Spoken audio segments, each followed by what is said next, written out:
So ఇప్పుడు మహారాష్ట్రలో చూసుకున్నట్టయితే మహారాష్ట్ర త్వరలో ఎన్నికలు రాబోతున్నాయి. సో నరేంద్ర మోదీ గారిని సీజేఐ పిలిచారని చెప్పేసి తన ఇంటికి గణపతి పూజకు రావడం అనేది జరిగింది. సో ఎవరైనా సరే పిలిస్తే డెఫినెట్గా వెళ్తుంటారు. అందుట్లో సుప్రీంకోర్టు చీఫ్ జస్టిస్ కాబట్టి తను మోడీ గారిని ఇన్వైట్ చేయడం, మోడీ గారు రావడం అనేది అది క్యాజువల్గా, అంటే ఇప్పటి వరకు అది క్యాజువల్గా జరిగిపోయింది.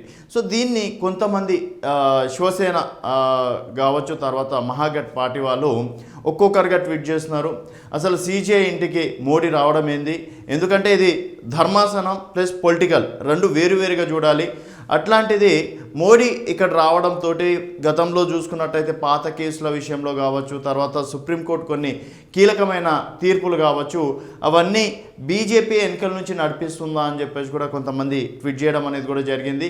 సో దానికి కౌంటర్గా కూడా బీజేపీ నేతలు కావచ్చు, తర్వాత శివసేన ఇప్పుడు ఉన్నటువంటి షిండే శివసేన పార్టీ నాయకులు కూడా ఒకరు అంటే భక్తులుగా జస్ట్ అక్కడ రాజకీయాలు ఏం మాట్లాడలేదు, పిలిచారు, అక్కడ దేవునికి దండం పెట్టుకొని మాత్రమే వచ్చారు.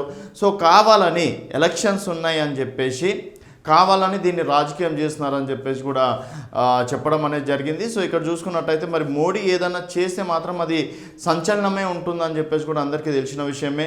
సడన్గా ఇట్లాంటివి చూసుకున్నట్టయితే రాత్రికి రాత్రి పాకిస్తాన్ వెళ్ళి పాకిస్తాన్ అధ్యక్షుడిని కలిసిన రోజులు ఉన్నాయి. తర్వాత అంటే మోడీ ఎప్పుడు ఏం చేస్తాడు అనేది కూడా ఎవరికి అర్థం కాని రాజకీయ చాతుర్యత్యం మోడీ దగ్గర ఉంది. సో మరి ఇప్పుడు అంటే మహారాష్ట్రలో చూసుకున్నట్టయితే కేవలం ఎన్నికలు ఉన్నాయి కాబట్టే మోదీ గారు వెళ్ళారా, లేకపోతే నిజంగా వారు పిలిచారు కాబట్టి తను వెళ్ళారా అనేది. సో మోడీ ఇటు ఒక చీఫ్ జస్టిస్ ఇంటికి వెళ్ళడాన్ని మీరు ఏ విధంగా చూస్తున్నారు అనేది మీ అభిప్రాయాల కింద కామెంట్ రూపంలో తెలియజేయండి. చూస్తూనే ఉండండి తెలంగాణ వెలుగు.